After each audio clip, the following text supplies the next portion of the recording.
Hi mga ka-viewers! So balik ta diri sa aming probinsya. So nakita gid na ninyo nga natunok jud ko sa lansang darang dapita. So July 15 natunok ko og lansang.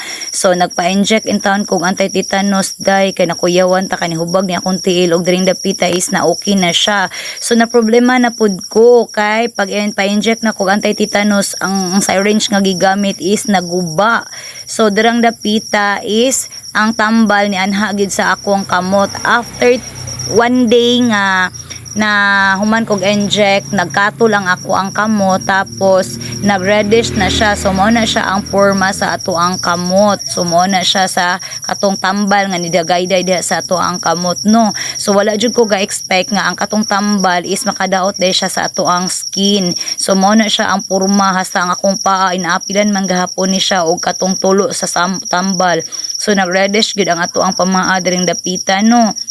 So mao ni siya nga niadto gid mi balik sa hospital. Nag-ano gid ko sa hospital nga ma'am ang akong kamot ma'am ba is ni lain gid ang iyahang dating ma'am niya na mura siya nanuka siya. So mao to nagpa-check up balik didto ni ana sila nga butangan ra daw og calmosiptin og cetirizine. So mao to ilahang gihatag sa ako ang resita gikan ni doc.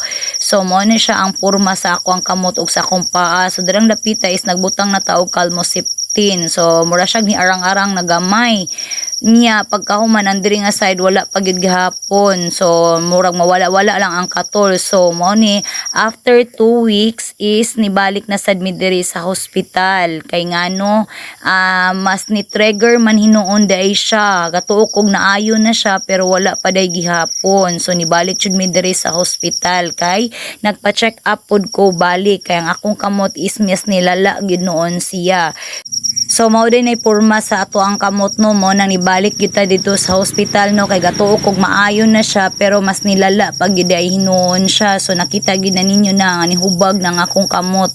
So dili day ko pwede nga magpainit tapos dili po ko pwede nga mukaon og kanang mga katol nga mga pagkaon kay bawal gid ay siya. So nakita gid na ninyo nga grabe gid ang effect sa anti-tetanus nga tambal. So kang kamo na amoy mga mabutang nga mga tambal sa inyo ang mga panit. So kailangan i-wash gid ninyo kay para dili siya mapareha diri sa ako ang kamot. So hubag na gid kayo ang akong kamot diring dapita ba.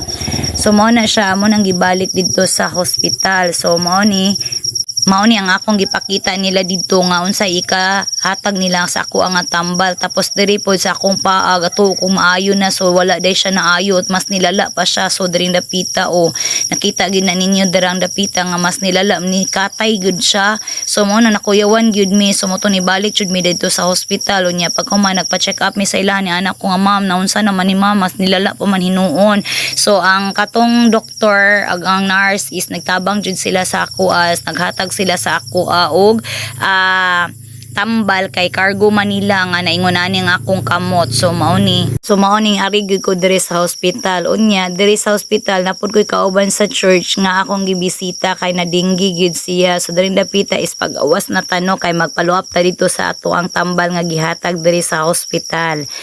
So daring dapita is nakagawas na gid ta. So atong banana labs ditong dapita is nitabang gid siya sa ako ani support gid in town siya sa ako. So daring dapita is magpa-clearance ta kay para mo gawas na ta kay nahatagan na ta og tambal gikan sa hospital. So mo na ang billing niya ato nang papermahan kay para maka-out na ta diri sa hospital. So daring dapita is mo na ato ang bill sa ato ang mga tambal. So kani siya is libre ra gid ni siya nga gihatag diri sa hospital. So mo na ato ang bayro nun unta pero nalibre ra ta kay Cargo man sa hospital nga muhatag sila sa ato og tambal. So mo ni ato ang mga tambal nga angay nga imnon. So salamat jud kayo sa ato ang hospital kay nakahatag gid sila sa ako og tambal nga wala lagi ko'y bayad kay Cargo man sad gud pod nila.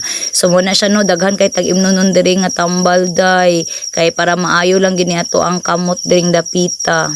So pagkahuman akong inom og mga tambal for 3 days so naana siya olivio day. So nangatangtang na ang ato ang mga katong katul-katul nga samad. So nakugan-kugan na siya. So mo na siya porma sa ato ang kamot. So naayo-ayo na gid siya tungod sa tambal nga ilang gihatag. So olive na jud siya olivio no. So mo na siya ang porma sa atong mga kamot daring dapi na kay reddish uta nangatangtang na sad ang iyang mga kanang kugan-kugan. So atong pamaadring dapi dapita is na okay na sad siya. So muna, so daring dapita is ato na siyang gipang ukal kay para makadto taron sa hospital nga makita nila didto nga ma-okay na gid ang ato ang kamot kay naamang gud siya something ang mga kugan ba, so ato gid na siyang gipang ukal darang dapita, dili naman siya sakit pero mukato lang ginon siya. So man atong ginhinaya na siya og panguha dira sa ato ang mga kamot. So during dapita is natay follow up check up. So karon is maadto ta sa hospital kay mag follow up check up ta. So makita na ninyo nga na olibyo na gid ang atong kamot. So naayo na gid ang ato ang kamot during dapita. Day after 7 days nga naginom ko sa tambal. So nibalik jud ta diri sa hospital kay natay follow up check up nga pagahimuon. So during dapita is nakita gid na ninyo nga nanagyoy kaayuhan ang ato ang kamot, dili na siya hubag, at the same time nagitom-itom na sa ang ato ang kamot nga nakatong pareha sa una nga nag-red siya. So naolibyuhan gid ang ato ang kamot. So during dapita is mo nilang gihatag sa ato ang tambal. So good for 1 month mag-inom ta og vitamin C mo ni gihatag ni doc sa ako. Unya bawal ko magpainit, tapos bawal sad ko magkaon sa mga katol-katol. So para maayo gyud og totally ang ato ang kamot para fast recovery. So daghan kayong salamat sa inyong pagtan-aw sa akong mga vlog, o hope nga malingaw lang gihapon mo sa akong ipakita sa inyo ha. So daghan kayong salamat. So na okay na gid atong mga pamaadring dapita day. Bye.